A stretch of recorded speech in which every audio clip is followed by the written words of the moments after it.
Traffic regulations are practices put in place in both developed and underdeveloped countries. They are designed to ensure the safety of all road users, reduce accidents, and promote orderly movement. Either you are a driver or a passenger, every road user is required to understand and follow these laws. Under obligations, drivers must possess a valid driver's license issued by the authorized body. In Nigeria, this is the Federal Road Safety Corps, FRSC. Individual,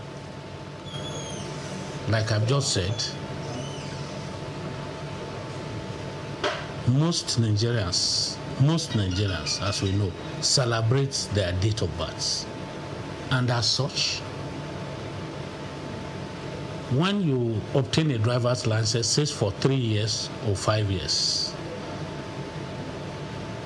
you already know if you do it today, in the next 5 years, when you'll be celebrating your birthday, you are already aware that your license is due for renewal. You don't have to even wait until that date.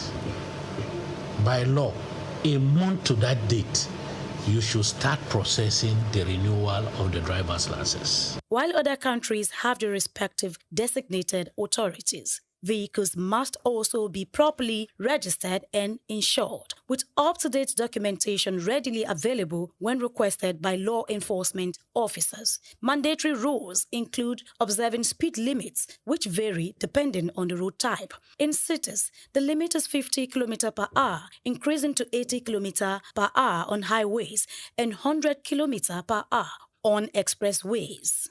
Before hitting the road, seat belts are mandatory for both drivers and front seat passengers. Also, all traffic signs, signals, and road markings must be obeyed. Drivers must remember that using a mobile phone while driving is a punishable offense unless assisted by a hands-free device.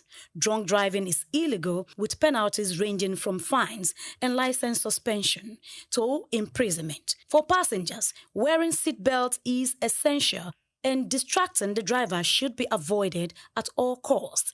In public transport, any reckless driving should be reported to the authorities, and pedestrians, on the other hand, must also cross at designated pedestrian crossings, zebra crossings, or pedestrian bridges where available. They should follow pedestrian traffic lights and only cross when the signal indicates it is safe. Looking left, right, and left again before stepping onto the road is crucial and should avoid running while crossing. Making eye contact with approaching vehicles ensures they see you before you proceed. By following traffic regulations, road users can prevent accidents, protect lives, and contribute to smoother transportation for everyone. Grace Komolafe, SOUQ News Television. The Trump administration has once again thrust U.S. immigration policy into the global spotlight with the recent announcement of a new voluntary self-deportation program that offers a $1,000 stipend to undocumented immigrants who agree to leave the country on their own. This incentive-based strategy is a calculated shift from the traditional, more aggressive deportation measures and is already stirring debate among policymakers, immigration advocates, and the public alike. The program, introduced in early May 2025, is being implemented by the U.S. Department of Homeland Security. It allows undocumented migrants to register for voluntary departure using the CBP-1 app, after which they will receive a government-funded flight and a $1,000 stipend upon confirmation of their exit.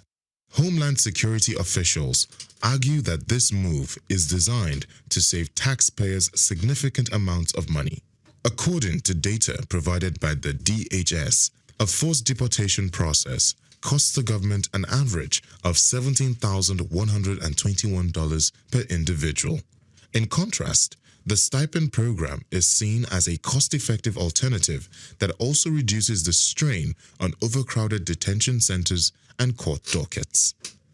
This new measure is a part of a broader, intensified effort by the Trump administration to curb illegal immigration and tighten control over the U.S. southern border. Since returning to power, President Trump has reinstated several policies from his first term, while introducing new ones aimed at deterring undocumented migrants. Deportation numbers have surged, with nearly 66,000 individuals removed from the U.S. within the first 100 days of his new term. Family detention centers, once heavily criticized for their impact on children, have been brought back into operation, while legal aid for unaccompanied minors have seen severe cuts. These developments come at a time when the United States is experiencing a historic high in its foreign-born population. As of 2023, nearly 47.8 million immigrants were residing in the U.S., with an estimated 11 million of them undocumented. Many of these individuals have lived in the country for over a decade, raising families and contributing to the economy. Immigrants, regardless of status, are a vital part of the U.S. labor force, contributing billions in taxes and significantly shaping industries such as agriculture, construction, and caregiving. Critics of the $1,000 self-deportation offer argue that the program may oversimplify the complex reasons behind undocumented migration. Many of those targeted by the program have deep roots in the U.S., including U.S.-born children, community ties, and long-term employment. Human rights organizations warn that such policies, while less aggressive on the surface, may pressure vulnerable individuals into making life-altering decisions without legal representation or full knowledge of their rights. There are also concerns about the ethical implications of offering monetary incentives for departure, particularly in cases involving asylum seekers or those fleeing violence. From a strategic standpoint, the administration insists that this approach is a practical way to reduce the migrant population without resorting to mass raids or extended detentions. Supporters say it offers dignity and a choice to undocumented migrants while protecting national interests. However, immigration experts question the actual effectiveness of the program, noting that similar efforts in the past have yielded limited results. The offer of $1,000 may not be enough to motivate individuals who have risked everything to seek better lives in the United States. The debate around this policy underscores the broader tensions within American immigration discourse, balancing border control and national sovereignty among humanitarian obligations and economic realities. With the 2026 midterm elections approaching, immigration remains one of the most polarizing and politically charged issues on the national agenda. In the wider global context, policies like this could set a precedent as other countries monitor the U.S. approach, especially those in Europe and parts of Africa facing rising migration numbers. Questions around voluntary migration, incentives, and state-led deportation policies are likely to spark wider international debates. What remains clear is that the Trump administration's latest move is not just a domestic policy. It is a bold, controversial experiment in reshaping the global migration conversation. I am Moyosore Adibi for Souqnews TV.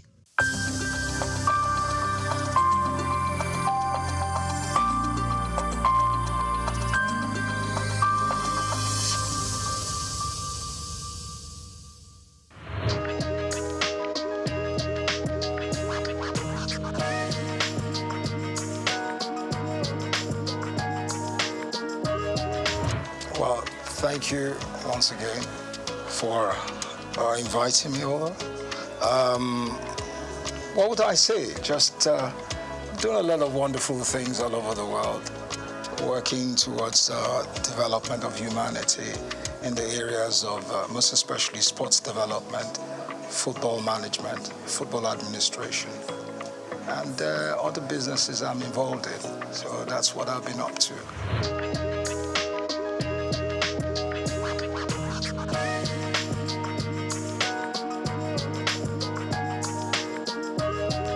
Well, basically the National Sports Commission is there to ensure that sports development is put in a proper perspective. There are a lot of papers, a lot of policy papers, a lot of things that have been put in place. So they need to go into it, look at it, and structure something positive out for the development of sports in the country.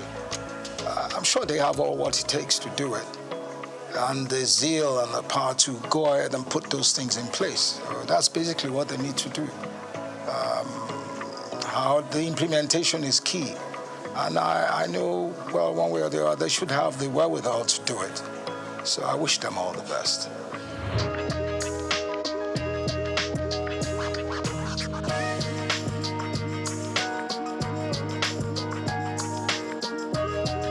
Well, you see, I don't like criticizing. I think I've gone away from areas of criticizing, but the standard of the league is very poor, and they have to put all efforts together to improve on the league. Also, the technicalities of the game, the manpower. We have to, we're still doing what we practiced 15 to 10 years ago, so it's not changed. So all those things have to change. We have to go away from the mediocre ways of running the game and putting more investment in development of the game itself. In the clubs have to be, it's so sad that we in Nigeria prefer to watch the Premier League compared to the Nigerian Premier League. It's a sad story. I remember 40 years ago, you could go to the stadium and watch our local, amateur league, and there were standards. So there's no reason why we can't bring that back. It's the wherewithal, the willpower to do it, and the stem from, having to go away from the area of mediocrity, where we bring in professionalism. We have the people that can do it, without any doubt. But for the system to allow them come in and do those things is another question. How that is going to be done, we've talked about it for many years, but nothing has been done about it. I pray and I hope someday they'll put up the proper perspective and the willpower to do those things.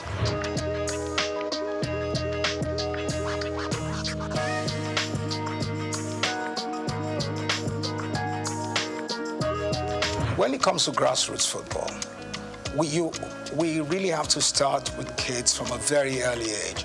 We must have we have to start with them from age 5 to 16, to 18, to 20.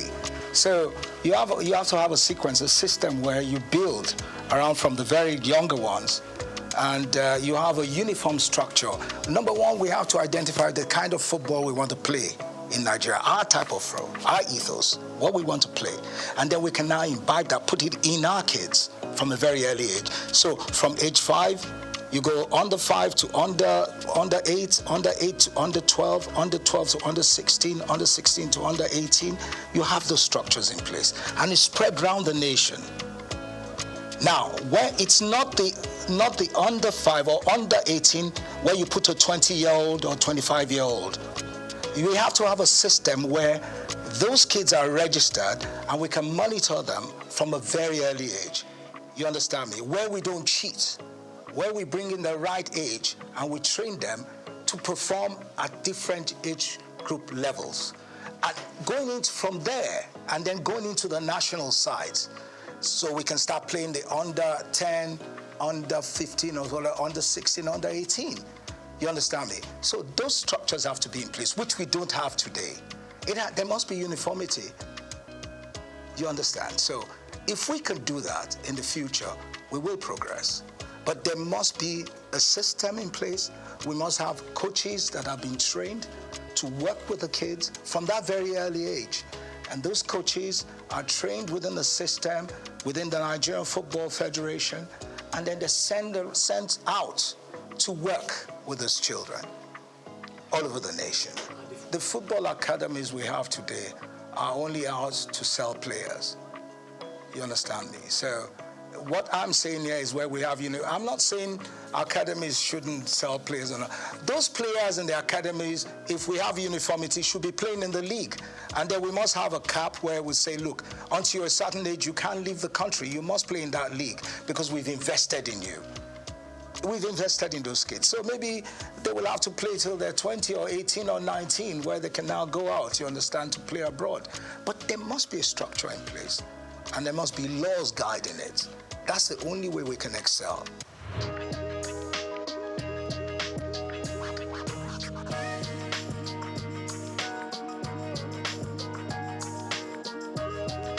It also goes to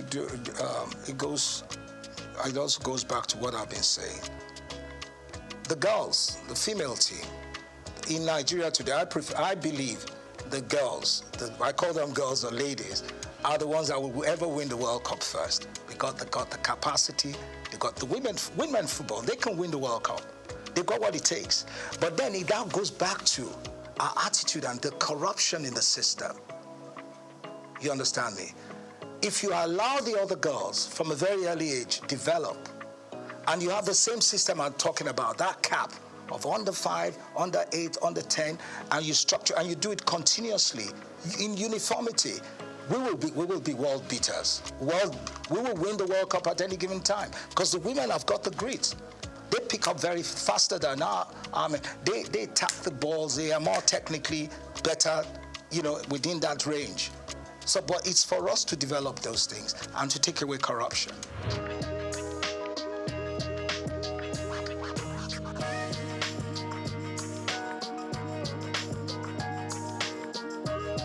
First, when we talk about indigenous coaches, what coaches do we have? You see, if you don't have a competitive league, a highly professional league, how do you want to get good coaches? You can't get good coaches. The coaches, it's not that we don't have the capacity to build good coaches. We have a lot of talents in this country that can be world beaters, that could be top coaches. I talk to young stars. Young stars will talk to you about the technicality of the game. They're very bright. Even my son, when he talks to me about football, I think he knows the game better than I do today. The technicalities of the game, you understand me? The formations, how players play back and forth. It's because you've given him the exposure. And we need to give our young stars that exposure. We need to develop them. That's what we're not doing. We have to invest in them. But for now, we have not done that. And what we're doing today is those bunch of coaches we have are not good enough to run the national team at that level of competition. I have one or two of them in America that are sound. They're there. But how many of them can you bring into the system? You understand me? Our local coaches, we need... National Institute of Sports. Now, please, let's forget about the National Institute of Sports. That I use a word, it's been alamalized. That's a very poor system. It has nothing. We have nothing there. I'm serious. I'm not running anything. Our National Sports Institute is a disgrace. So we shouldn't be talking about that. Yeah. If you want to talk about a National Sports Institute, then you go to Australia and other countries and you see what it is. You see the standards. We don't have those things. Ours is archaic. Is it beyond redemption? There's nothing beyond redemption. It can be, we can work on it. We can develop it. We'll just have a time frame, work around it. See, there's nothing we cannot do in this country. We got everything possible to do it. It's the wherewithal. Do we have that mindset to do it? Are we ready for it? Those are the things we have to look at. Or do we want to continue with our mediocrity? But really, sincerely speaking, there's nothing impossible. We can do anything here. We've got great youngsters. We have to remove all this old, archaic way of thinking and then bring in a more modern, professional approach to things. So that's it.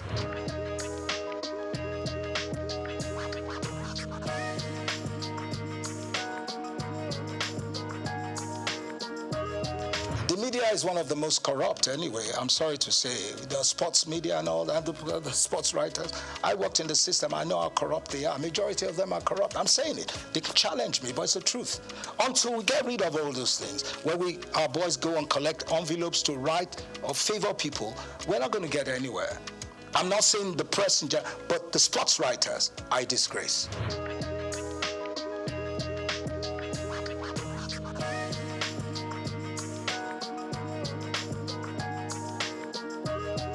See, the supporters club is not going to do anything or develop football. This is just to travel, get things. Oh, it's fine. It's good to have fans. But what has that got to do with football development? Nothing. Supporters club is not going to do anything. They're playing their own politics. You understand me? They want to travel. That's it. Travel around the world, do things. But is that part of football development? That is not football development. So let's leave that aside. We're talking about the professional, the technicalities, what it takes to develop national sides or a proper league. Then the supporters club has nothing to do with it. Do you see, how many people do you see at stadiums in Nigeria instead of watching football? Scanty, there's nothing. It's not like in the days where in the 70s or even in the 60s, if you're going to play a game at 4:45 in the afternoon, the stadium is full to capacity at 11 in the morning. You don't have that anymore. So what are we talking about supporters club? So we can bring that back, that passion. Yeah, if you build a league that has the quality, the professionalism, and all the standards are put in place, then you can bring them back. Then you can bring the crowd back.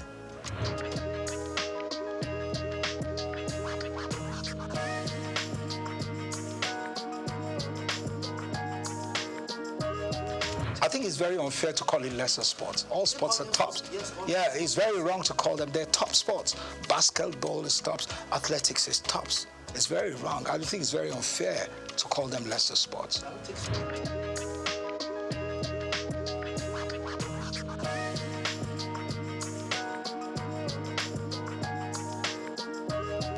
See, bottom line is the politics, the greed. You understand me? We have top talented basketball players all over the world. We could put them together. It's all about management. It's all about commitment. But you don't have those things there. It's about myself. It's all about self-aggrandization. What do I get from this? It's not about what do we do to build these teams or these athletes to be world beaters. Do you understand me? So you're not going to get anything out of it. You will never.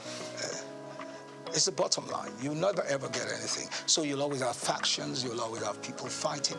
Why do you fight for what? If you can collectively come together to build a system, a structure for basketball, for example, because the girls are tops, they can perform, they could do far better than where they are today. I always tell you, the female teams in Nigeria will always excel in athletics, in basketball and all that. Our male are a bit arrogant and clunky in doing things, but the ladies are always more committed. They've got what it takes, but they need good management.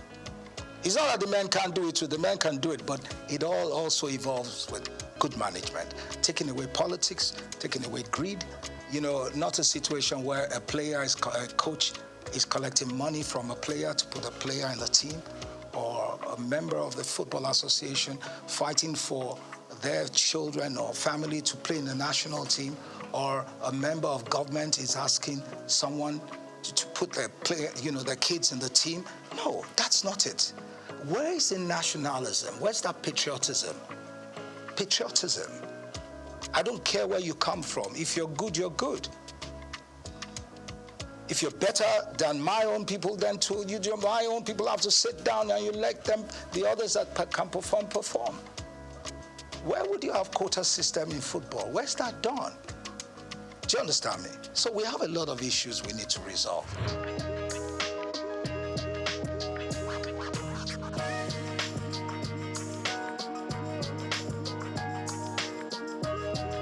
Well, what do you expect? The athletes themselves are far more successful and far more exposed than the administrators. So the administrators obviously are always envious of those ones, and they make life difficult for them. Do you understand me? Where you have people that are not competent enough running a system, people that are not exposed, that haven't got the professional ethics to run the thing. That's what you get. Then the greed aspect, which is a standard norm for us in this country. Greed. Where people believe athletics is only, you being a member of the Athletics Federation is all about traveling. You understand me? He wants to travel, she wants to travel. She wants to be in the, what do you call them, in the group of people that are going away. See, you can never get no results. They're all fighting to get something. And then they don't care about the athletes. They want to be in a delegation that is going to travel. Do you understand me? So that's basically it. They're not interested in the development. They haven't got the zeal. You understand me, sir? So once you don't have those things, you can never get anything right.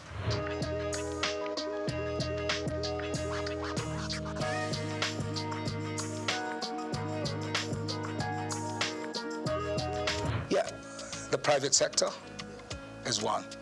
The cricket has more because, government involvement is not as, I think you have more of the private people, interested private people that have gone to schools, top schools, that played cricket in those days. Those are the ones that are promoting cricket. So you're going to get results, you understand me? Because they're far more exposed, they understand what it takes. So the commitment is there. They're using their own funds to push, to develop the game. You understand sports. So that's why cricket is picking up.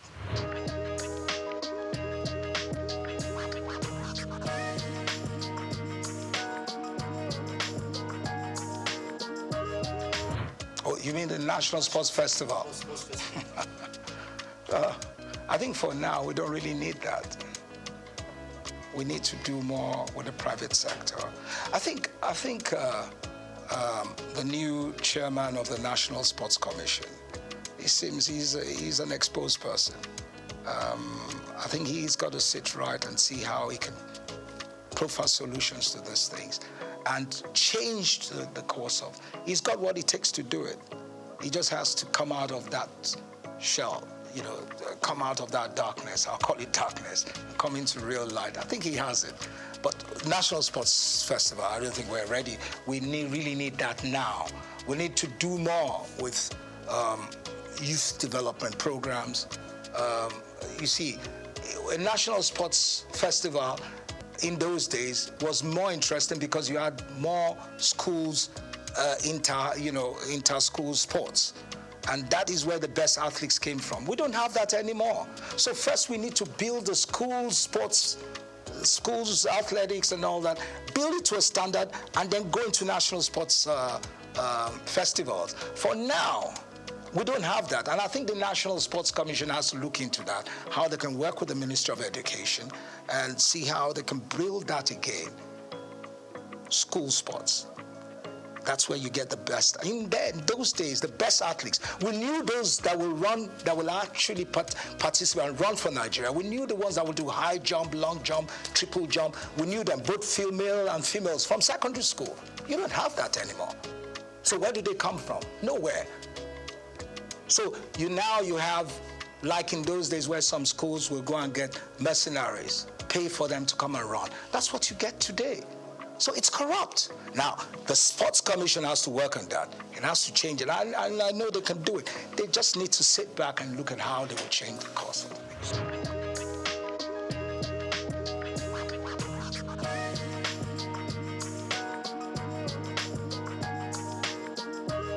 If you want to unite Nigeria with good sports, then you got to give them good results, good teams that can perform. You understand me? In the process of winning competitions, or they have a team, or they have teams that have got the quality that can move the nation, then you unite. Everybody wants to watch good football. Everybody wants to see a great athlete running. You want to see a good high jumper performing at the best. When you see that, it draws everybody together. If you have a good national team that plays excellent football, look, in Nigeria, when you look at our team, the 94 team, we were the 5th in world ranking. You were talking about ranking, which I don't really. When we really had a good ranking, we were number 5 in the world. The 94 team was number 5. The World Cup 94, we were rated as the 5th best team in the world. And you look at the style of football we played. We developed our own style of football, took it to the world, and we were respected. We don't do that anymore. We have to have an identity. You understand me? Our footballers are not the best. We're good, we're very athletic, we're strong, we're physical. You understand me? We've got to build that kind of football. We are not as technical when it comes to techniques and all that, like the Europeans. But when it comes to the physicality, you understand me, we're better. When it comes to the physicality, the mental strength, we have it. So you have to build around that. You put in a bit of technical things there, but the main issues is we got to have the muscles, the strength to run any team down. That's the kind of football we should play. We're playing lazy football now. We have to play what we played then, where we run any team down. We can play 2-3 hours non-stop. We never get tired. We don't have that anymore. We can't even string passes. We can't play 2 against 4, 3 against. We don't do it anymore. We're lazy. It's got to do with the kind of coach. It's not only the coach. Yeah, the coach, and then the association, the federation. They don't have a vision. You have to know what you want to present to the world. It's like any other top team in the world. In Real Madrid, Barcelona, they have their own type ethos, their own style of football. And this is what they sell to the world. We don't even know what we're doing. We have to have what it takes to sell to the world. This is what we want to do. This is how we can perform. This is the style we're going to play. And that style we believe in. And then we build the youngsters from very early to play that same type of football. We have the manual that we can work with. Uniformity. Simple. That's it.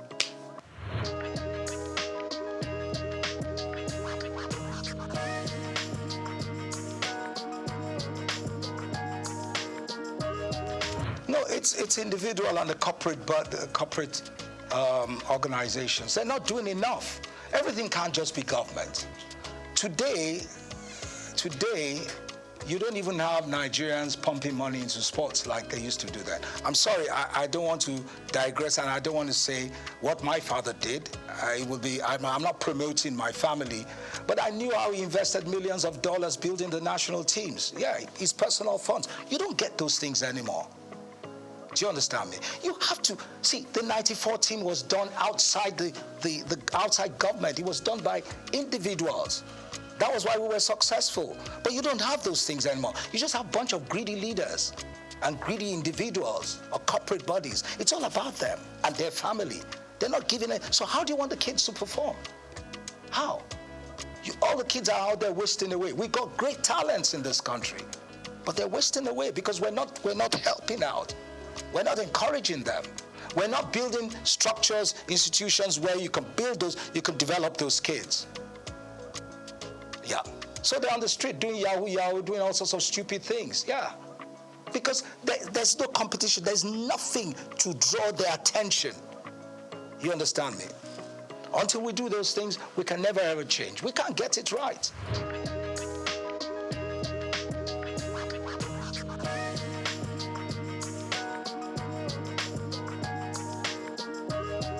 Yeah, well, for me, I don't see any difference for me, whatever you give to the female teams, you also give to the senior, to men.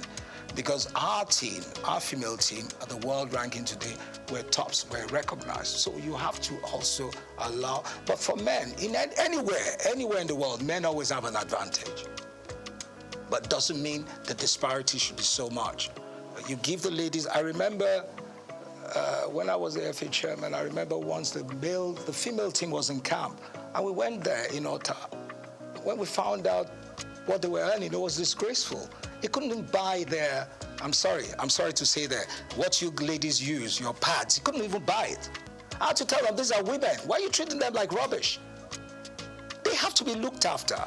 Because they're going to need more of those systems, because you have more wastage than men. Don't let me go into what I'm saying, but I understand. So the women have to be well taken care of. Yeah, simple. So you've got to give them what it takes. To strike a balance. You have to strike a balance.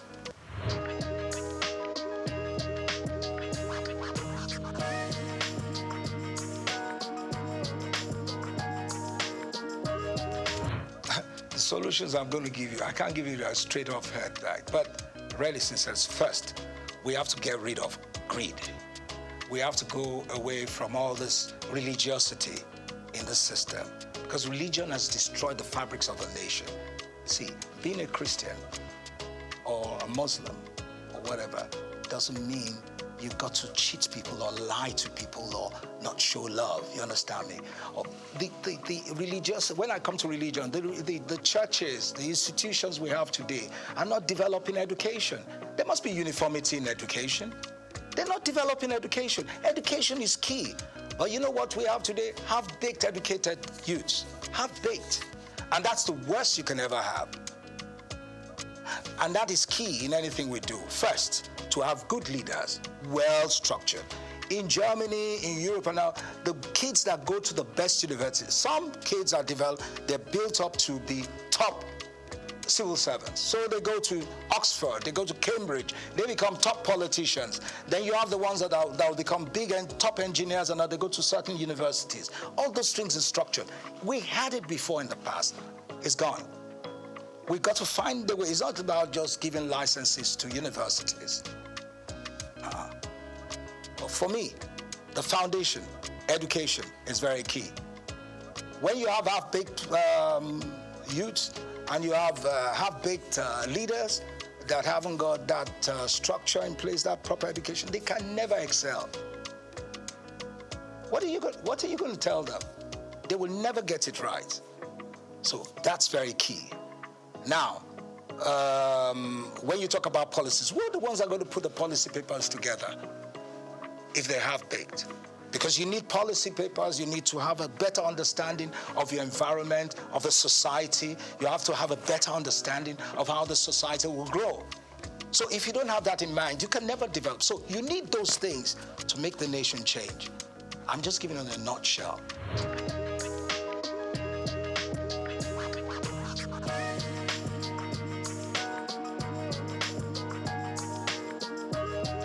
Yeah, you need more commercial, you need more private sector funding, you need more sponsorship, and then, like I said, you need more training. You need to train your coaches. Our referees are the most Nigerian referees.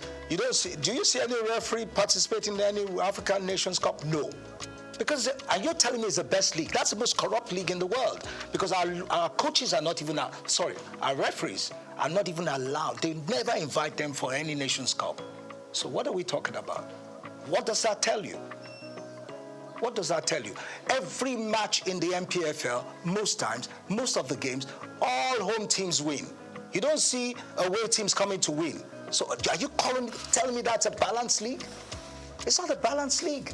It's a corrupt league. So that has to change first. When that changes, you understand me? And then other things will follow.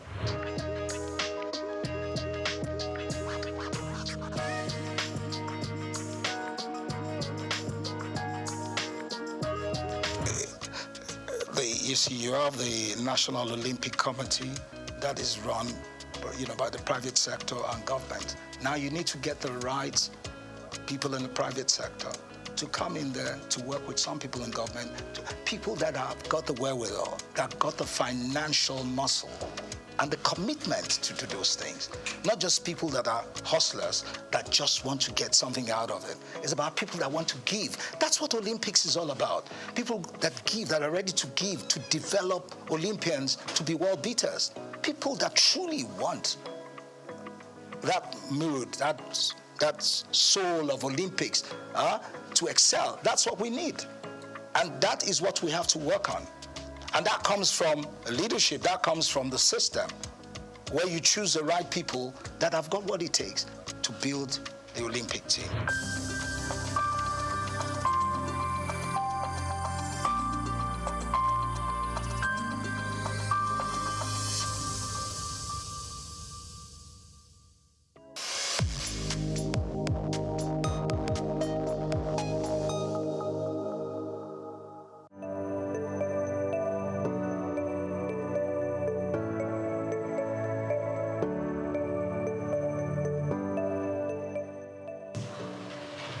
Directors, President, Nigerian Guild of Editors, distinguished editors, ladies and gentlemen, good morning.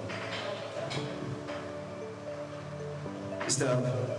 Chairman, as part of your engagement to engage with various stakeholders, you have met with various groups, and another critical group that you are meeting today are members of the Nigerian Guild of Editors. Of course, you had a meeting with NUG, where they selected journalists from states of the Federation, where you share your vision and also seek for their support. It's the same thing we are here to do. Editors, before you is the chairman of the ICPC. Before becoming the chairman of ICPC, he was the Commissioner of Justice in Jigawa State. And he has a vision that he intends to unveil, or he wants you to help him so that he achieve this vision. Dr. Musa Aliyu San is currently pursuing a vigorous restructuring of the ICPC that requires your support, your understanding. And that is why I came to Lagos purposely to meet with you and to seek for that support. Distinguished editors, I present you as one of you. I present you the chairman of ICPC and Dr. Musa Aliyu San. Mr. Chairman, you are welcome, sir. The management staff of ICPC, distinguished ladies and gentlemen, I'm really happy and delighted to be in the midst of these distinguished Nigerians. And I have to say that we at ICPC, we really cherishes and greatly values the partnership with you all, because we know that you are really great and valuable because of the role which our Grand Norm has given to the media. And there is no doubt that your dedication to exposing corruption and enhancing our efforts has been crucial in fostering a more transparent society. And our decision to come here today is part of our determination to strengthen our partnership. This is why this breakfast meeting is not merely an event, but any affirmation of our shared mission to combat corruption and uphold integrity in Nigeria. And your support for the ICPC in delivering its statutory mandate, including its robust activities and initiatives in fighting corrupt practices and other related offenses in Nigeria, is really commendable, because you have been really helpful in enlightening Nigerians about the problem of corruption. And I'm personally filled with gratitude that the media has continued to positively boost the ICPC's anti-corruption public communication efforts. Your investigative reports, analysis, and overall dedication to truth have helped in exposing corrupt practices, because there are a lot of stories that you published which help us in our investigation. And most of these stories, they have led us to discovering some massive challenges that is facing, or that are facing our public sector. And if I may recall, there is one whereby it has to do with our youth. The contract supposed to be executed for the benefit of our youth, but the humongous amount of money was diverted. And it was as a result of one of you we discovered the challenge. So I thank you for the contribution. As we salute your commitment to the crusade against corruption, ICPC under my leadership is really serious to ensure that sustenance and heightening of our collaboration with you. And the media is not merely an observer, you are a frontline partner in the fight. And over the years, ICPC has adopted a strategic communication approach in line with Section 36 of the 1999 Constitution as amended and Section 27, Sub 4 of the ICPC Act. And these laws ensure the protection of suspects' rights while remaining strict, diligent, and stern in our actions. And ICPC will remain resolute in propagating the rule of law and protecting human dignity. And also, ICPC under my leadership prioritizes the protection of whistleblowers and the integrity of investigations. And transparency is a cornerstone of our work, and we will continue to provide verified information through official channels, which include press releases, newsletters, and our digital platforms. May I quickly review some of our engagement last year? Last year, because I was the Attorney General, and I rallied my former colleagues, we had a meeting in Abuja whereby we look at the challenge of corruption at subnational. We reviewed the problems and also agree that we need to work together. As a former Attorney General, I know that they are critical because they are the chief law officers of the states. That is why I engaged them, and after the meeting we had in Abuja, we started the zonal engagement. We had one in Kano for the Northwest, where we discussed challenges around corruption within the zone. And also this year we are going to the other geopolitical zones to have similar deliberations. And also in September this year we are going to sit down and review what we have done to see how can we partner. Because I feel the attorneys general are critical. And as chief law officers, they need to work together with us, because by Section 15 of the Constitution, all of us are supposed to put heart on deck in order to fight corruption and also to see how can we tackle abuse of office. And also, I had an engagement with Nigerian Institute of the NIPR, the Nigerian Union of Journalists, ICANN, Nigerian Bar Association, and various stakeholders on how can we partner in the fight against corruption. Because no single entity can fight corruption. We need to work together. So that is why I reached out to various stakeholders to ensure that we are on the same page. And last year, we were able to reach out fiscally 1,458,000 individuals through our 579 sensitization exercise conducted under our community engagement programs. And we issued about 188 press releases. And also the Commission experienced increased followership in our social media platforms. And also we introduced what we call Ethics Pods, a podcast, whereby we are sensitizing Nigerians around the issue of corruption. And also, there is no way we can succeed without having planning.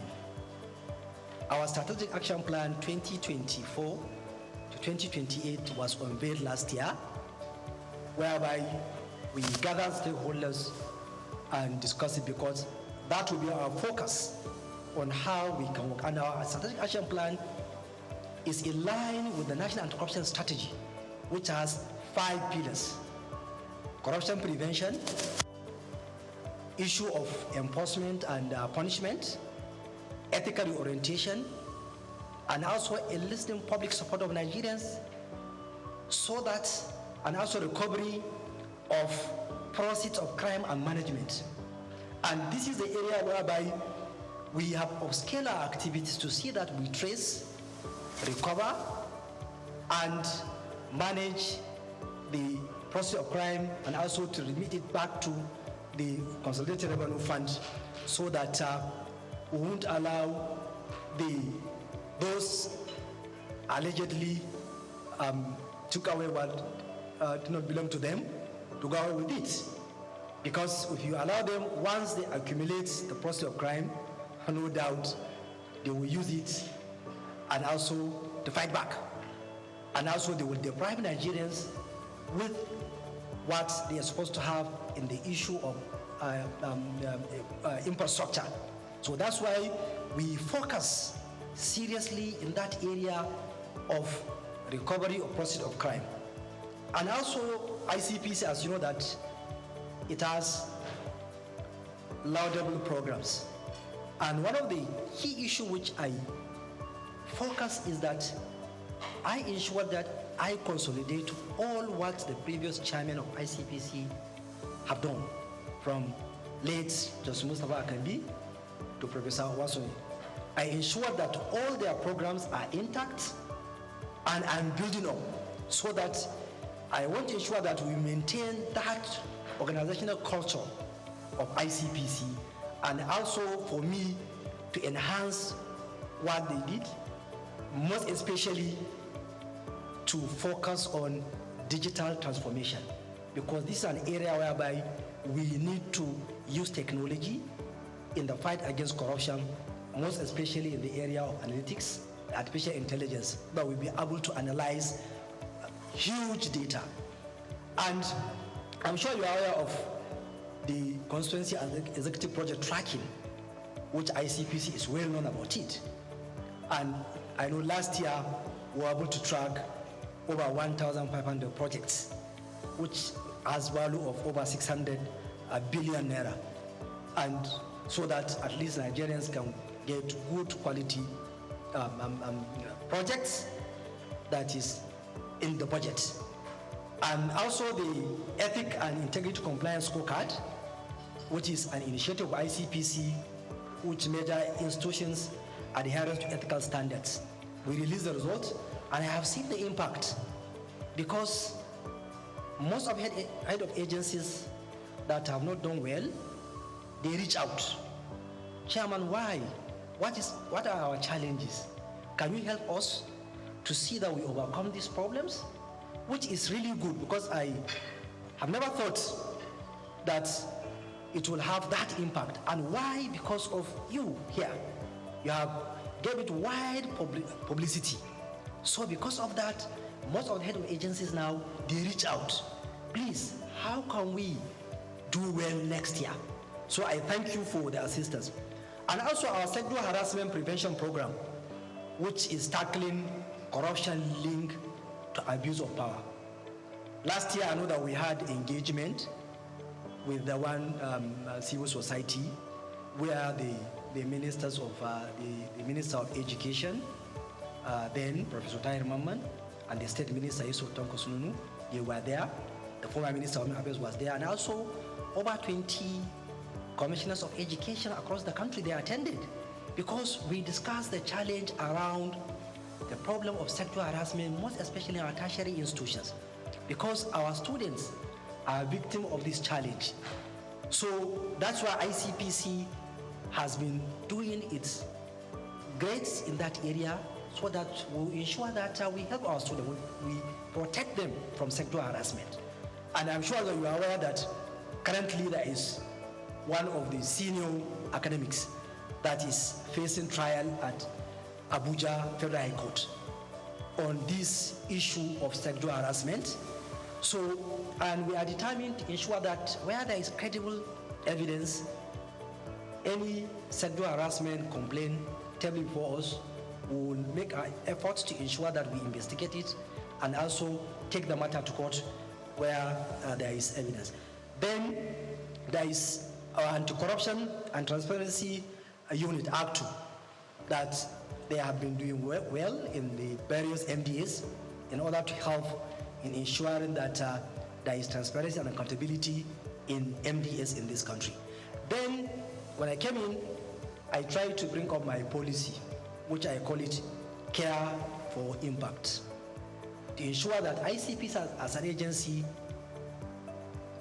I consolidate the good culture of that agency, and also an agency which is accountable, responsible, and efficient in approaching all issues that are tabled before us. So that one too is something that I unveiled last year, and we have been using it. Now, recently, we are aware of the decision of the Supreme Court about the local government autonomy. So we have looked at the decision, and also we have been having various engagement with civil society to see how can we give our quota, how can we contribute our quota in ensuring that the local government autonomy operates the way it's supposed to, and also how can we follow what are happening in the local government councils. And we are trying to bring up what we call corruption prevention program for local governments, whereby we will monitor activities at all the 774 local government areas in this country. One problem we notice is that in this era of technology, there are only 7 local government areas in this country that have functional websites. So we feel that is not right. So we will now try to see how can we use technology to force the local government council to make information available to Nigerians so that Nigerians can follow what they are doing. You, also the editors and other media stakeholders, can be able to follow what are they doing so that we will monitor if there are issues, questions can be asked. We too, we can follow, because we don't have the enough manpower to go over all the 774 local government areas. But we feel technology can help us. And we know that practically, I don't think there are procurement processes in our local government councils. This is an area where we need to look at. And also, we will ensure that there are mechanisms around control of corruption, around the issue of finances of local government councils. So we will team up with the media, with the civil society, to ensure that information are available. Nigerians know what is happening, so that at least it will reduce the challenge of corruption at local government level. Last 2 weeks, we are in Gombe, myself and Ola, the chairman of the EFCC, and we discussed around the challenges at local government level. So, and we are determined to ensure that we focus there, so that Nigerians at the local level can get the dividend of democracy. And even recently, we have been facing challenges around the issue of this local government autonomy, because there is even one caretaker local government chairman whom we charged to court, because after the decision of the Supreme Court, he continued to spend government money to award contracts, despite the fact that the Supreme Court said, look, stop. And also we know how challenging this issue of local autonomy has been since 1999. But ICPs as an agency, we will ensure that by virtue of Section 287 of the Constitution, we have the power to ensure that the decision of the Supreme Court is implemented fully. And also, I'm appealing to those who are making attempts not to comply with the decision of the African Court to please desist. Because Supreme Court is the last court. Once it delivers a judgment, we must comply. That's what is rule of law. Because ICPC will continue to monitor and investigate, because any caretaker local government chairman from 11th of July 2024 who spent public funds, who award contract, that is corruption, because you don't have the mandate. And also the Apex Court has already spoken, so we must comply. Now, in my 1 year in office, there are a lot of international engagements which ICPC engage in. And in one of the engagements is that last year in September, we had an event in Beijing, China, whereby there is Global Network. Global Network is a coalition of over 200 anti-corruption agencies across the globe from 124 countries. And I had the privilege of leading ICPC delegation and Nigeria, whereby Nigeria participated in an election of steering committee member, and Nigeria was elected as one of the top steering committee member of that global network. And also, one area which I made mention that we have been focusing is the issue of asset recovery. Asset recovery is really area whereby we in Africa, we must focus on it, because we have seen how our own resources have been taken outside the continent, going to the global north. So that was why at the African Union level, if you may recall, in 2015, there is Thabo Mbeki high-level committee, whereby the heads of state of African countries agree that there is need for a forum of asset recovery practitioners in Africa. And the processes of bringing up the forum, it was last year that the forum was established in Ethiopia, Addis Ababa, and I was elected as one of the representatives of West Africa, whereby we met in Arusha, Tanzania in November, whereby I was elected as the interim chair of that forum to try to galvanize the 55 African countries and corruption agencies to ensure that we come together to see how can we help Africa to recover and repatriate stolen assets that are kept somewhere else.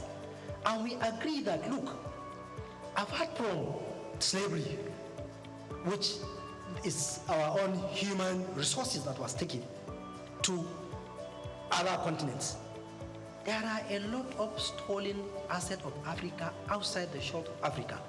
And we know what is happening. Whenever you want to trace and recover, the experts outside Africa will charge you huge amount of money to recover all professional fees, to recover those stolen assets. So that was why we say, no, we need to come together as Africans. Let us identify our experts within the continent. If we need somebody to trace, Nigeria doesn't have the expert. It can look for Ghana, Kenya, or any other African country. Do you have the expert? Yes. So that's why we are coming together to see that we trace, recover, and repatriate the stolen assets. Also, we'll keep on raising this issue of stolen assets at various fora, because the United Nations Convention Against Corruption has already backed the issue of stolen assets that we need to recover it. So this is an area whereby that I'm chairing now, and we are trying to see how we will make efforts to see that it has seen the light of the day. And distinguished editors, we know that corruption thrives where there is silence or in silence. But your voices are the ones that can shatter that silence. Your role in shaping public perception and holding institutions accountable cannot be overstated. The more Nigerians see what you write, what your opinion, about this issue of corruption, the better for us. Because they will be enlightened, they will know what is happening, they will ask questions, and that will put us on our toes. That will minimize the challenge of corruption. Because we at ICPC are trying to see how can we use our mission to diminish corrupt practices through our public mobilization, our own doggedness in investigation, and also to ensure that we follow rule of law. We will be patient in investigation. No matter how long it will take, we will do it slowly but surely. We will reach our destination. And also, we at ICPC will ensure that we deepen our own relationship with you, the media. And I'm appealing to you to come to our aid. Try to understand the terrain we are working. It's not easy terrain. Whoever worked within that corruption cycle will know that it is not easy, because it is an area whereby you are fighting those who are already determined to continue to pilfer our resources. It's an area whereby those who engage in corrupt practices are really determined to peddle information that are not correct in order to try to bring controversies so that to divert the attention of the main issue. So fairness, hearing from the other side, is what will help us to discharge our mandate.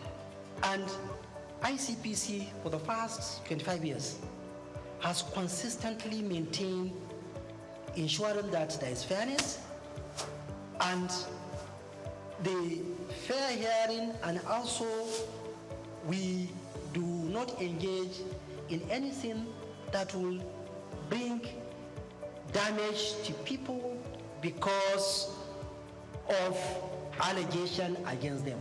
We will continue to ensure that we will be fair. If you ask questions, we will answer.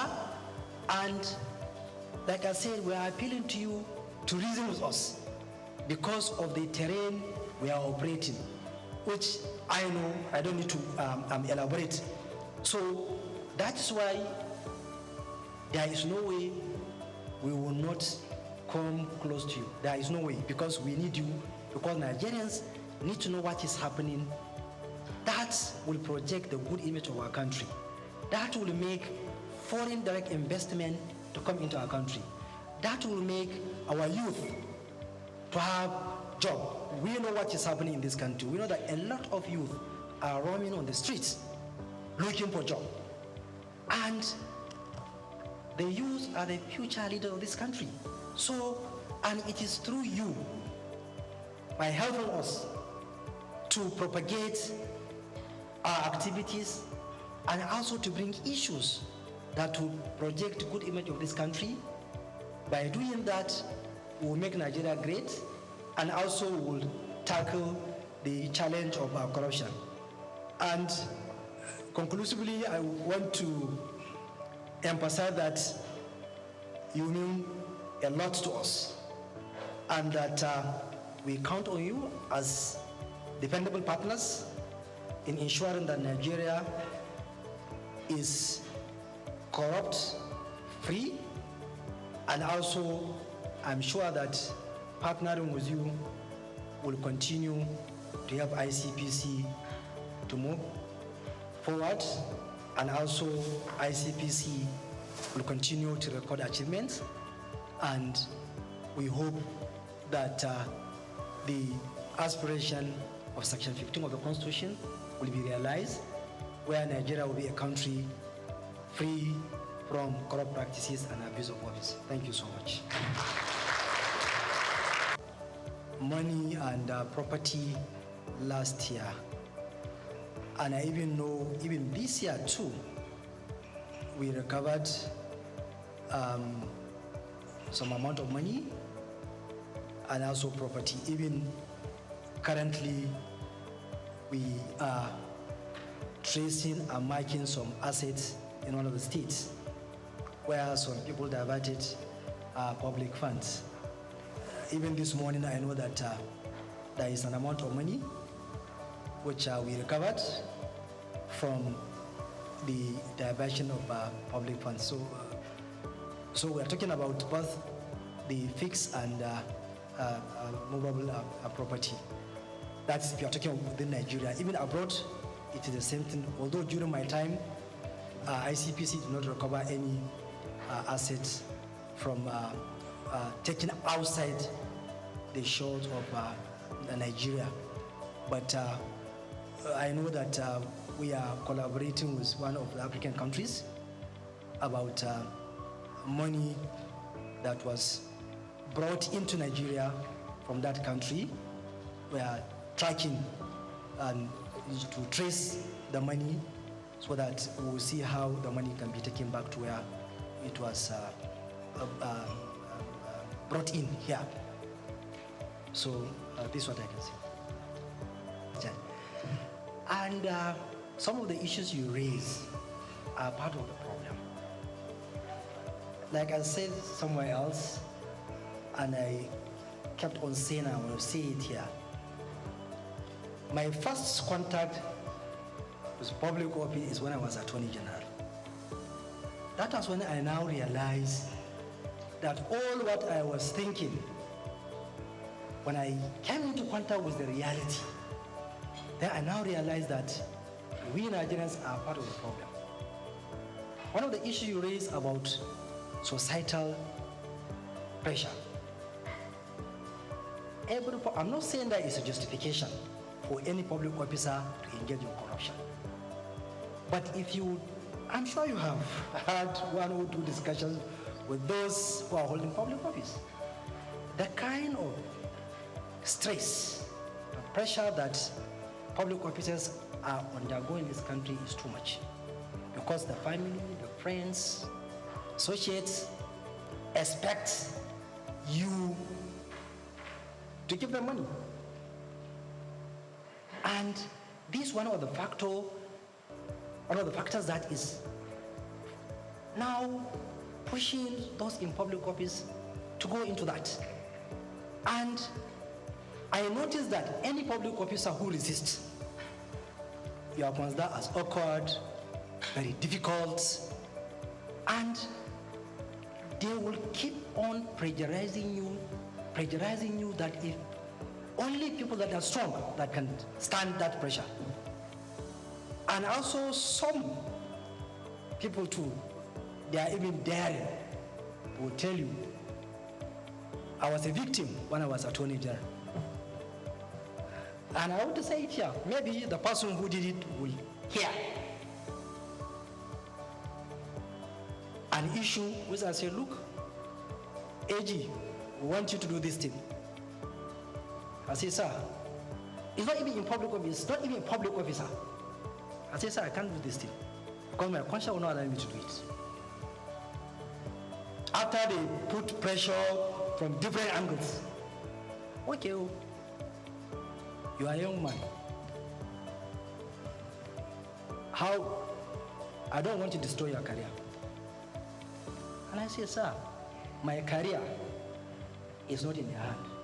It's in the hand of God, my Creator. And I left. What followed, it wasn't pleasant.